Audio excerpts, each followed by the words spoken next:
What if the biggest mistake investors have ever made wasn't buying the wrong asset, but completely misunderstanding what Bitcoin actually is? For more than 15 years, the world has called Bitcoin a cryptocurrency. Michael Saylor says that's the biggest misunderstanding of all. He believes Bitcoin isn't competing with crypto, or gold, or stocks.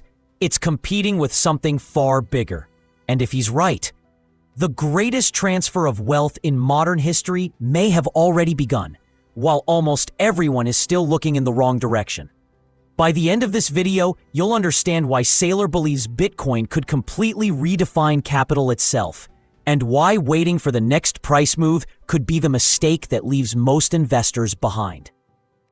I'd like to talk about Bitcoin Treasury companies, and I wanted to lay out, the basic principles. There's a lot of ignorant antagonists in the world, and they're like all snivelly, like, why would you want to buy a Bitcoin Treasury company when you could buy the Bitcoin? And you hear that a lot. I mean, we're the first year, in my opinion, this is the first year in the launch of this business. If you got in more than 12 months ago, you were sort of ahead of ground zero. I would say the business really legitimized, took off November 5th, 2024. That's the point when you had the red sweep. That's the point when Bitcoin went from 60,000 to 95,000. Very quickly, what we saw was 12 cabinet members flipped pro-Bitcoin. The president flipped pro-Bitcoin. The Secretary of Treasury flipped pro-Bitcoin. And guidance from the SEC, the CFTC, the OCC, the FDIC, even the Federal Reserve and the Treasury, all flipped to unequivocally pro-Bitcoin. If you look at crypto policies with the mega banks, the too big to fail banks, Bank of America, Citigroup, Wells Fargo, et cetera, they were constructed over the previous 4 years, and in that environment, after the execution of Signature Bank and Silvergate, both of those were healthy banks that were destroyed by the previous administration. But the banking system of the Western world is uncramping itself, and it'll probably take 4 years for that to happen. And during that time frame, we're just in this epic of institutional adoption. You've got the right accounting, you've got the right guidance, you've got the right law, you've got the right tone at the top, and that just means large, risk-averse, bureaucratic organizations are going to take their time to work through it, but it's not like every single week I don't have a conversation with the president or the CEO of a bank or some other large financial organization where I point out that they're about to miss out on trillions of dollars of opportunities, and this is why the private bank, the commercial bank, the investment bank should get involved. If you have I couldn't have those conversations 4 years ago. Now we're going to have those conversations every day for the next 4 years. We're going to convince 10%, 20%. And so we're in this transition. I think there's two massive forces in the world today. There's digital intelligence, there's digital assets.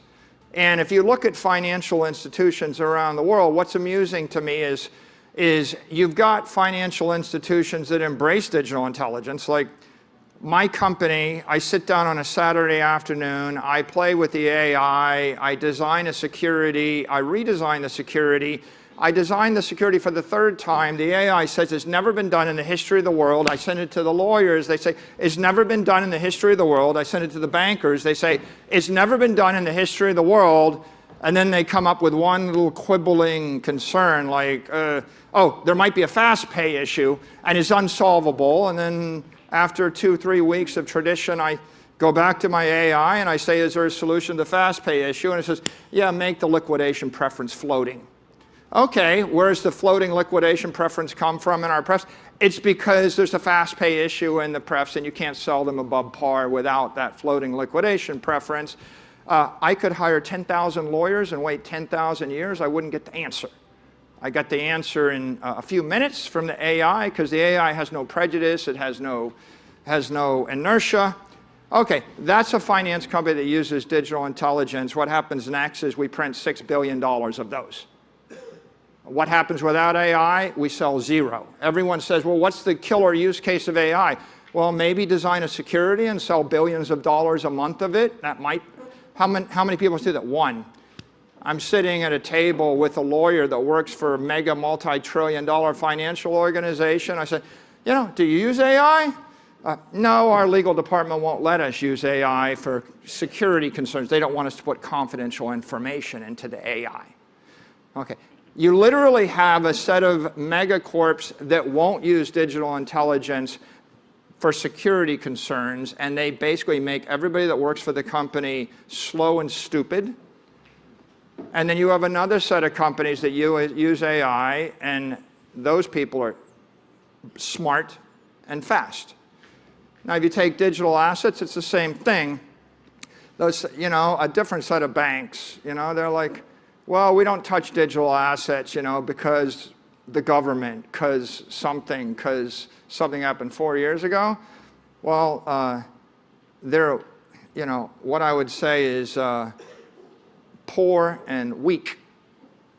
And if you embrace digital assets, you become wealthy and powerful. And so, by the way, I can show you finance organizations that embrace digital assets, reject AI. I can show you ones that claim they use AI, but they really reject it. They just tell themselves they use it, and maybe they do or do not embrace digital. But, you know, I think the opportunity for Bitcoin treasury companies, what are they?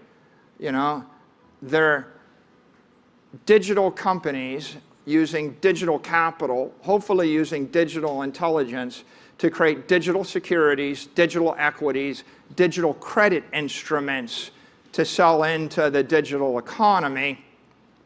Nothing that we've done would have worked without digital capital. Bitcoin is digital capital. And most of our more compelling ideas came from digital intelligence because no one ever did that before. You know, like when we designed our prefs, we set them as par value 100, made them perpetual. No one ever does that. You can find 5,000 examples in the modern world where people don't do it. They normally make retail prefs $25 or they make institutional prefs $1,000. Okay, it turns out if you go back and read the history of the Rothschilds and the history of money, the British government in the 1780s did it. The British government issued consols. They were perpetual bonds, par value 100 pounds, yielding 3 or 5% that floated above or below par. And I look, you know, backed by gold. We created something, 100 par value, perpetual, backed by digital gold. Okay, and so what happened in the middle?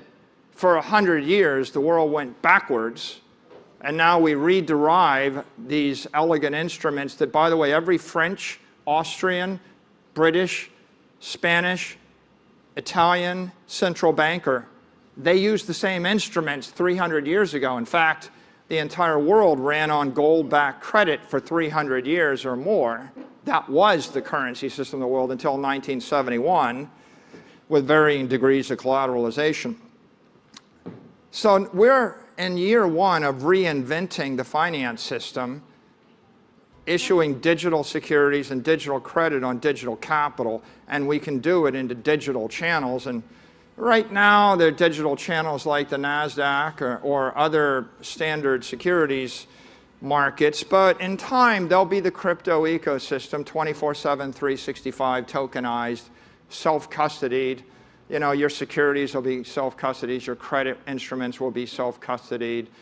They'll all trade everywhere in the world at the speed of light. Now, let me talk a little bit about, you know, Treasury theory. Bitcoin Treasury company, what's revolutionary? Well, Bitcoin, digital gold. We all acknowledge digital gold. Okay, digital gold, digital capital, better than gold, right? Capital, economic wealth that lasts forever. You buy 1/21 millionth of all the money in the world forever, right? That's the idea of digital capital. You know, that's a powerful idea. Pure economic energy. Outperforms the cost of capital because it's pure economic energy. When's the last time the human race agreed on something that was pure economic energy? Well, it was gold for 5,000 years. And now we're starting to re-agree 5% of the world is starting to re-agree that we've got a new form of capital. Instead of metallic capital, which is what gold was, we've now got digital capital. If you've got a digital capital asset that outperforms the S&P, right, you can capitalize a public company on it. That means you become positively polarized to capital. That means that the more securities you sell, the more shareholder value you create, the more capital you can raise. And for the last 100 years, the entire world was capitalized on sovereign debt or fiat credit instruments. They underperform, therefore they're negatively polarized to capital. So there's a profound idea here, a paradigm shift. If people don't get it, right? They're a strategic incompetence, right? A lot of people don't want to get it. If you're just a cynical, curmudgeon-y, short seller, short-sighted trader, you don't want to understand. You just want to hate on it, so you're not going to. But once you embrace the idea that Bitcoin is digital capital, then the next issue is, well, what is Treasury company? Well, Treasury company is just a new kind of corporation, literally impossible in the world where public companies are capitalized on fiat credit. It doesn't make sense to sell equity to buy back sovereign debt because the equity cost of capital is above 14%. The sovereign debt has an after-tax yield of 3%, 2%, 1%. Doesn't make any sense. Doesn't make sense to issue corporate credit to buy back fiat or sovereign debt either, right? Makes no sense. What does make sense? Well, issue securities backed by digital capital. I'd like to say we understood this business 5 years ago. We didn't, right? Our entree into Bitcoin was first defensive, then it was opportunistic, then it was strategic, and finally it became transformational. Then we realized we're a different company. So what is the basic premise of a treasury company? Well, it's very simple. You have a block of digital capital, raw digital energy. Here, it's commodity. The world doesn't want it. What the world wants is a set of securities, either credit instruments or equity instruments or derivatives that meet their requirements. The analogy I've used before is Standard Oil. Think of a refinery. I have a block of raw liquid energy. Einstein said matter and energy, they're interchangeable. I have raw liquid energy in the form of a barrel of crude oil. The first application was kerosene. Kerosene is jet fuel. Kerosene lights up your house. Kerosene was light. Kerosene is rocket fuel. You can't light up your house with a barrel of crude oil. You can't fly a jet with a barrel of crude oil. So we needed kerosene. We refine it. We mark it up. But there's gasoline, there's diesel, there's asphalt. And then if you actually go on an AI and you say, tell me all the specialty chemicals of crude oil. There's also lycra. There's also acrylic. There's also plexiglass. There's PVC piping. Your lubricants, every form of plastic, stuff you eat, nylon, polyester, right? It goes on and on. We build the houses, we turn the machines, we look through these things, and they're all products, right? So I can refine it to be a different form of energy, whether it's kerosene or gasoline or diesel, or I can create lycra, or I can create plexiglass, right? And so products, services, forms of energy come from that barrel of crude oil. How big is that? Well, I mean, just think about, at some point, Standard Oil also owned half the gas stations. So you've got gas stations, you've got every type of energy, and then you've got DuPont, and you've got everything that every chemical company ever created. And look at the stuff you're wearing, probably. You're wearing stuff that came out of a barrel of crude oil, right? It's the stuff that's in your tennis shoes, right? So it's not a difficult stretch to say, oh yeah, in the first year when John D. Rockefeller, maybe 1865, when he started screwing around with a barrel of crude oil and out came some kerosene, a lot of haters said, well, there's no future to this industry, right? And of course the industry today is, what, a third of everything. Now let's take that digital energy. What is the role of Bitcoin? We say Bitcoin miners, they recycle stranded electricity or stranded energy. Well, Bitcoin Treasury companies recycle stranded capital. Okay, more than half the capital, 2/3 of the capital is locked up in structured institutions right now. It's capital sitting in a bank, in a pension fund, an insurance fund, and a retirement account, and an institutional investment fund, and an index fund, in a money market fund, right? They're all locked up, the great majority of this capital, and they're in certain places. So what do they want? Well, you know, the insurance companies and the pension funds, they want long duration yield, right? That's what they want. The money markets, they want this very short duration liquidity credit spread. Everybody wants something different. The equity investors want leverage on some underlying business model. The derivative investors want that. Now, if you think about, think about the process of creating a piece of digital credit. What I think in my mind is, this is a block of plexiglass, or this is a block of acrylic. Just think like a big block of plastic that's a meter by a meter by a meter. And then I have a CAD/CAM system and a computer-generated machining, or a machine that's computer controlled, so I can operate the lathe and I can chip out anything I want from that block of plastic. So I put in whatever my image is, I unleash the computerized machine, and I get out some beautiful sculpture, right? Not quite 3D printing, but something like that. I'm converting a block of raw material into something, a beautiful work of art. And of course, what does the person want to see? How many different types of sculptures? There's infinite types of sculptures, and they're all just coming from a single block of some kind of acrylic or plastic.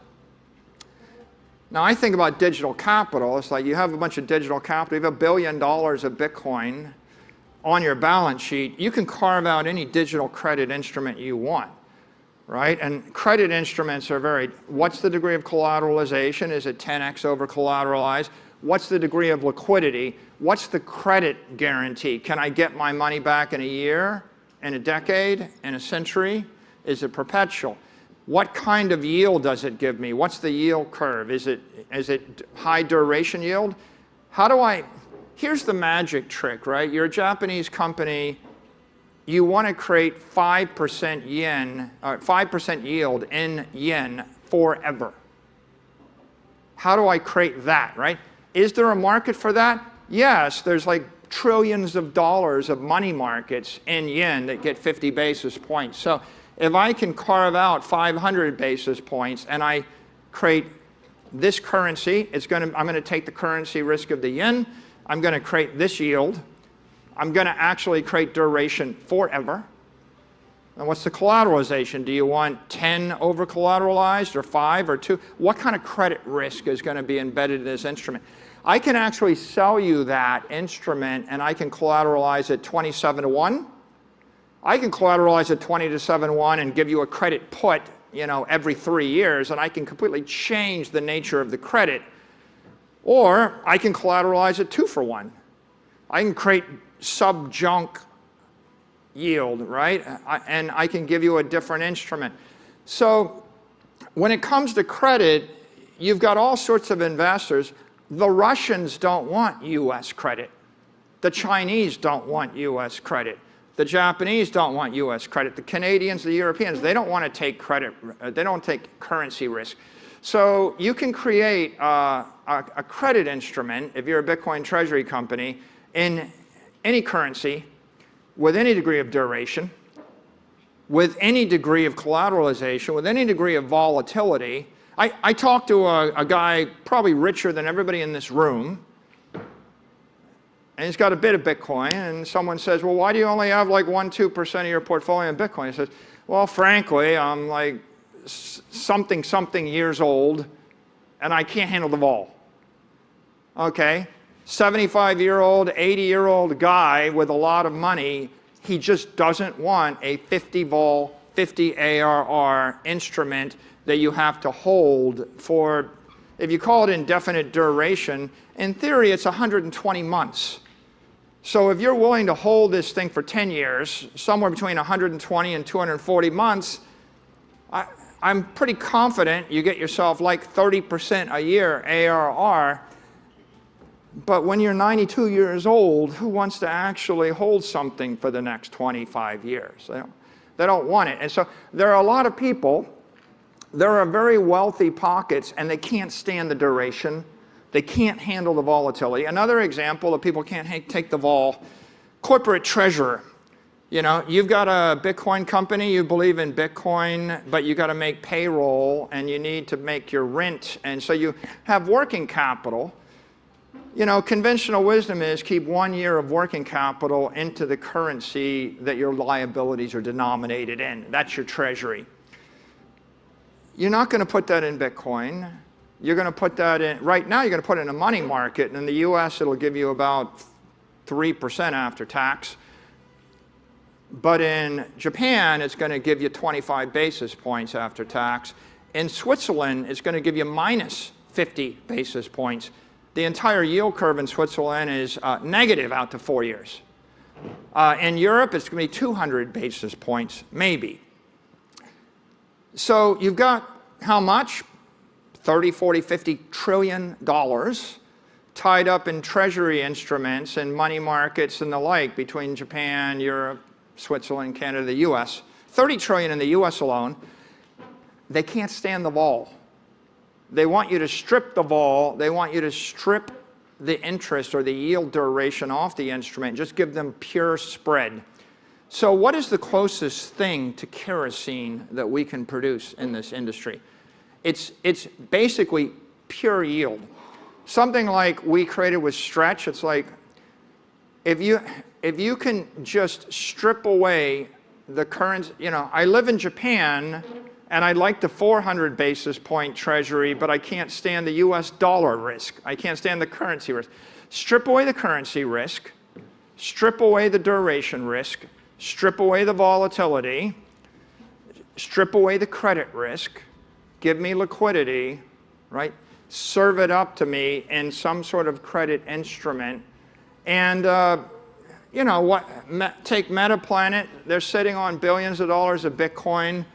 If they can open up the credit side of that trade and they can sell Meta yield at 5 or 6% in JPY, they'll be arbitraging 50% US dollar ARR versus 5% in the yen, and they capture the 45% spread, right? Which is, to say they're getting 90% of the economic gain is an understatement.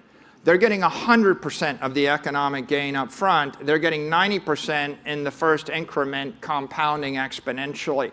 So when you set up that instrument, you're getting like 95% of the economics, right? And so when you think about what is the opportunity here, everywhere in the world you need treasury companies. Why? Because you're creating the high quality credit. And what credit? Well, you can create that pure yield product and you can sell it direct retail, go to the retail like sort of we're doing. You could also create that product and partner with the largest bank in Switzerland, and you could power their treasury. You know, well, B of A is running treasury for $1 trillion or something. So what if you actually power the treasury of another bank and you become a B2B player? So a company could pursue a strategy where they create the yield and they create the return or the credit instrument, but they sell it through a bank. Well, how many banks are there? 25,000 banks. There's 25,000 people to sell it to. Well, what else? Insurance companies and annuity companies. There's companies that have, you know, hundreds of billions of dollars and they're on the hook for annuities. Open up a pipe to the annuity company or the pension fund and you just sell the yield directly through. You could do that as well. Also the insurance business, right? And so when I look at this, people go, well, you know, how much room is there for Bitcoin treasury companies? That's like, you know, some dude says, why would you want to buy a hamburger on the Upper East Side for $40 when I'll sell you a hamburger for $3 in Kansas? Well, because I don't live in Kansas. That's not, okay, well, so I guess there's room for one restaurant in New York. Well, what about the people downtown? What about the people who live in Tokyo that want to eat, right? The truth is there's a lot of room for restaurants. There's a lot of room for, how many banks? 5,000 banks in the US. There are 25,000 banks in the US 80 years ago or 100 years ago. So 100 years after they're obsolete, there's still 5,000 of them, right? There will be thousands and thousands of treasury companies. Just like there's thousands of insurance companies, thousands of funds, thousands of banks. And why will they exist? They will exist because the risk-free fiat credit rate is 50 basis points in Japan and minus 50 basis points in Switzerland and 200 basis points in Europe and 400 basis points in the US, going to 300 basis points soon. And the world wants 10%. Right? And who wants 10%? Everybody. Okay, so the real issue is, how are you going to wrap it? How are you going to construct it? I want it to run on my rails. You know, you can buy Stretch on NASDAQ brokers, but you can't buy Stretch on Robinhood. Okay? How do you get the security to go down the rail? It's kind of like, yeah, I got a hamburger, it's $3, but how do I buy it in London when the hamburger is getting served up in San Francisco? The distribution matters, the container matters, the compliance matters, the marketing matters, right? I mean, do they like you? Do they trust you? So, you know, when I think about Bitcoin treasury companies, I'm like, well, do you have the management team? Do you have a strategy? There's 1,000 strategies, 1,000 ways to do this. Do you have a focus? Do you have a capital market, right? Orange BTC is coming public in Brazil. They'll be the first company that's where the capital structure has been designed to be elastic to support ATMs and the like in that capital market. So constructing the company with the strategy in the right capital market is important, but you know, it goes without saying there's going to be a monster treasury company in every capital market. It won't be us in Japan, it'll be Metaplanet, most likely, right? There'll be a monster in every capital market, but that doesn't mean there isn't room for 100 other very successful companies in every major capital market. You ask the question, how much capital is there? How much financial repression is there? Right? And yeah, I'm not going to go and issue credit instruments in Turkey because the rate's like 46% or something. I'm not going to go there first. I'm going to go and issue credit instruments, you know, where a 10% seems like a screaming home run, and 10% against a 30% ARR over 20 years, it works out to about 90% of the economics go to the issuer. And then it just comes down to a question of how you're going to construct the credit. And there's stupid credit, and there's difficult credit. And I guess I'd say there's a simple rule of thumb here. If some guy with $1 billion is sitting across the table at you, offering to give you the money, it's probably in their interest, not yours. You know, if I wanted to sell $1 billion note that had the warrants of equity, that had the credit protections of a bond, and do it with a single counterparty, I would have 25 companies staying up all night to do that deal, and it would be done tomorrow morning or the next day. It would be awful for my equity investors. It would be bad for my capital structure, but there's a certain amount of money that'll come to you that's easy to get, that's just not necessarily good for you.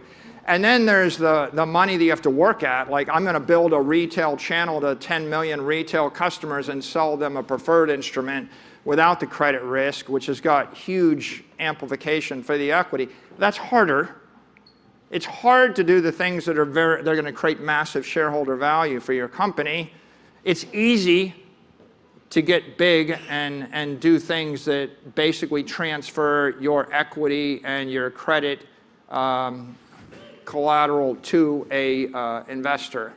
So I would just say the business is going to explode. There's going to be 1,000 ways to win. We're in year one. Don't listen to the critics and the whiners. Think about the critics of the petroleum industry in 1866.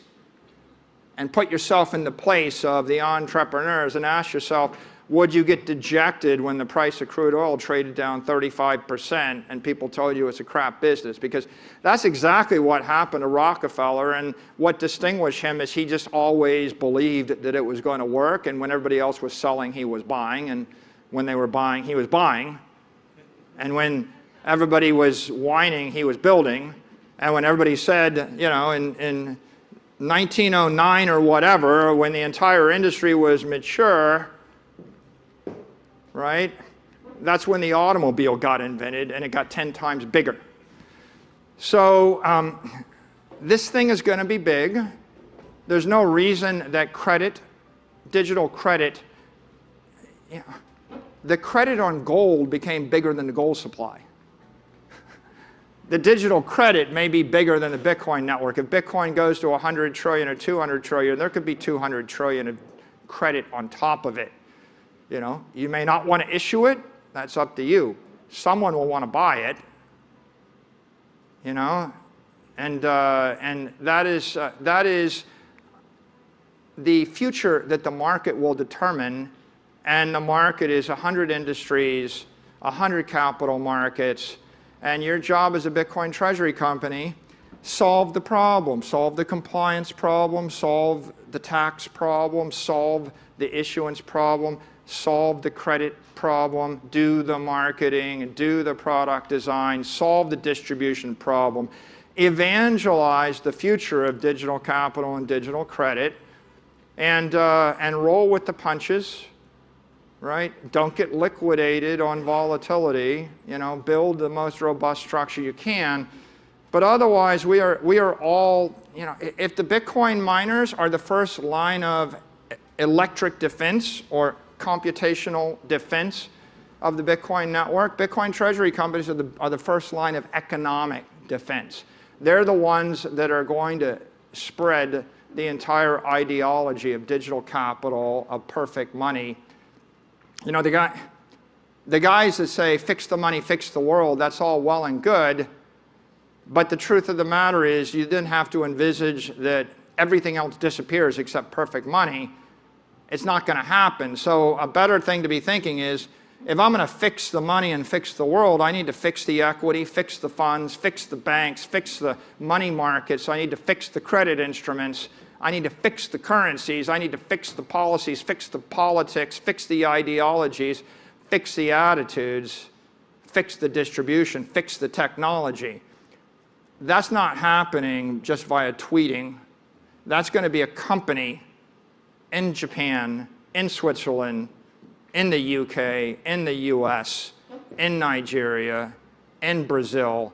They're the ones that are going to fix all that stuff. And as you create all of these digital, wonderful, beautiful instruments of the 21st century, you're going to win fans and supporters and believers in the political system, in the media, in the economic system, in traditional banking, in traditional finance. They will be brought over to the Orange movement, and then they'll start to believe in Bitcoin. But you know, at the end of the day, just, you know, don't fall into the trap of thinking that, you know, all the world needs is Bitcoin. It doesn't just need Bitcoin. It needs equities and credit, and it needs currencies, and it needs governments, and it needs companies, and it needs funds, and it needs services, and it needs products. And it's companies that are going to create these, and it's hopefully the people in this room today. So thank you for coming, and thank you for being part of this movement. And I look forward to hearing each and every one of your stories.